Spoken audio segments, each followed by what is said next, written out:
think the biggest sound bite of the day has to go to Draymond Green. Draymond Green had some comments post game, and he had some real things to say. Let me run the tape for everybody back home so they can be caught up. To watch Andre Drummond before the game uh, sit on the sideline, then go to the back, and then come out in street clothes because a team is going to trade him is bullshit. Because when James Harden asked for a trade and essentially dogged it, I don't think there was no surprise or there's no one's going to fight back that James was dogging it his last days in Houston. But he was castrated for wanting to go to a different team, and everybody destroyed that man. And yet a team can come out and say, oh, we want to trade a guy, and then that guy is to go sit. And if he doesn't stay professional, then he's a cancer, and he's not good in someone's locker room, and he's the issue. And we've seen situations of Harrison Barnes getting pulled off the bench. DeMarcus Cousins finding out that he's traded in an interview after the All-Star game. And we continue to let this happen. But I got fined for stating my opinion of what I thought should happen with another player. But teams can come out and continue to say, oh, we're trading guys, we're not playing you. And yet we're to stay professional. At some point, as players, we need to be treated with the same respect and have the same rights that the team can have. Because as a player, you're the worst person in the world when you want a different situation. But a team can say they're trading you, and that man is to stay in shape. He is to stay professional. And if not, his career is on the line. At some point, this league has to protect the players from embarrassment like that. We talk all of this stuff about you can't do this, you can't say that publicly. If you say that publicly, you're fine. Anthony Davis got fined, I think, $100,000 or something like that for demanding a trade publicly. But you can say Andre Drummond is getting traded publicly, and we're looking to trade him publicly, and he's to stay professional and just deal with it. But then when Kyrie Irving say, oh, my mental health is off, everybody go crazy about that too. Do you not think that affects someone mentally? Real stuff, man. Real stuff. I mean, does he have a point? I mean, essentially what he's saying is it's a double standard in the league. Bryce, I'll let you jump in first. He definitely has a point. I mean, that's not even he has more than a point. I mean, I think Draymond's spot on. You guys know I've been a champion for the power to the players movement, as I call it. And I feel like it's gonna be happening in every sport. I mean, the roles are reversing.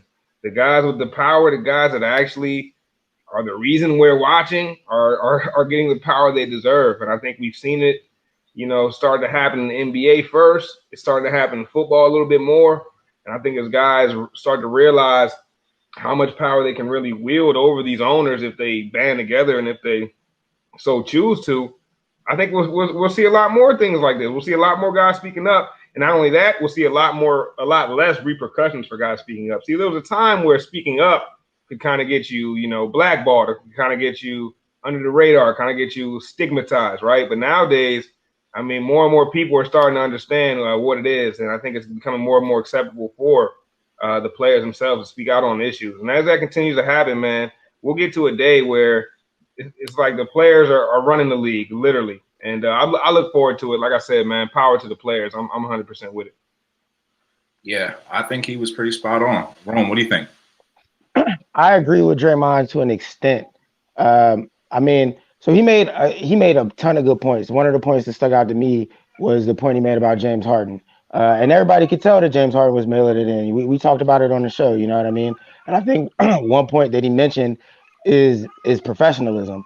And that was where I say I agree to an extent, because I agree that, it's not fair when teams are saying they're going to trade a player and the player is in the dark about it, and then he's expected to do this, that, and the third, like he's not going to have any type of feelings about it. So I think, teams, before they put it out in the open that they're going to trade a player, they owe that player the respect to say, hey, this is what we've been talking about. This is what could happen. And with that said, I think the players should still be professional. You know what I mean? You're being upheld to a standard that you still need to uphold regardless of your situation. And I get it if you don't want to do interviews or you don't want to be seen publicly. That's your personal right. You shouldn't have to be put on a podium to speak on it. But as far as any time that you're in public, you should handle it in a professional manner with class and grace. But everything else that Draymond said was pretty much spot on, and I'm pretty sure that's what he was alluding to anyway. So I find zero fault in anything that he said, and I hope more players do speak out. One thing that Bryce even alluded to is the punishment for players speaking out. That's one thing that's got to go. That's kind of ridiculous to even. I remember when he got fined for even saying that. So I mean that's something that's definitely got to stop, and I think players speaking out will definitely help on things like that. I mean, I don't know, man. What you just said just kind of clearly. I mean, it's such a double standard. Like the way you outlined it, it's there's no way around it. Because I mean, yeah, a player is expected to maintain professionalism, yeah, and he should. But at the same time, like teams just really be dogging players, like really do, and like it's all cute when you play the video tribute when dudes come back and whatnot. But and then the worst part about it is, and this is for everybody at home, the fans. Y'all victimize these players more than anybody, and then vilify them for their decisions, for their life decisions, as if they're not people that have a right to choose where they want to partake their career, man. You feel me? Like, it's crazy to me. I said the same thing with the James Harden thing, and he did get ostracized for it, and he's still getting a little bit of bad pub for it, if you ask me. Now, I don't know. It's the clearest double standard I've ever seen. I've seen dudes get shipped around. It's crazy. It's a right and wrong way to go about it. I wouldn't say that the way James Harden handled it was the best way, but he does have the right to move on from Houston. That's not debatable. The way you handle it is debatable. I think it has everything to do with leverage, though. You know, we talk about anything. I'll say this. James Harden players have leverage. A lot of players like James Harden might not mail it in and go about it the way they go about it if the teams weren't being assholes in the first place. So I think the team's got to start the professionalism. That's where it should come from. If you're talking about trading a guy, you're having a conversation, taking phone calls, you owe that man the respect to say, I'm having conversations and taking the phone calls.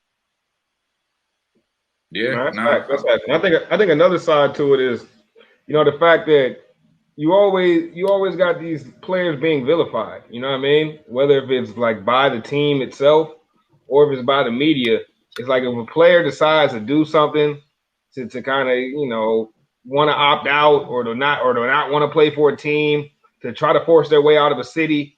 I mean, they're always so vilified by the media and by the team, but I kind of got to blame the fans for that just a little bit. Because as fans, like we're never really pointing the finger at the team. Nobody's ever like blaming the team for these things. Everyone's always pointing at the player first. I think as fans, we got to change that a little bit. I mean, I think it's happening though. I think the shift is happening. But I see it far too often, man. We vilify these players, you know, for wanting to move on, for wanting to make life choices. And I think us as fans. I'm the only one that disagrees then? Go ahead. Speak on it. I disagree. I think he's crying over spilled milk, in my opinion. You think about it, right? He's complaining about him getting fined. Is that not a part of the collective bargain agreement to not interfere when it comes to you talk? So what are you crying about? You already knew the rules, first of all. And second of all, you're talking about, so did Andre Drummond come out and complain about him being benched and sit down during the press? No, right? So don't you think he already told the teams about that prior to it? He's like, I get it. Like, I'm not going to be long. Haven't we heard about reports a long time ago that he wanted to have a buyout? And then he's going to compare his about DeAndre, but not about James Harden's situation. Like, James Harden was giving everything in Houston. And then when he seen that shit blew up and nothing was going good for him, he wants to jump out. Like, come on now. Like, what he's really crying about? Draymond Green is crying about spilled milk. Like, and what you said, Rome, is like all of that are part of the collective bargaining agreement to have these kind of interviews. Like, they could actually put that in the next agreement, the bargain agreement, but does not have interviews after trade. You know, let's be told this and that. And then we got to remember, these are teams. Like, these guys get paid millions of dollars to go there and ball out, to give us the best of all, so we could go out there and cheer for them.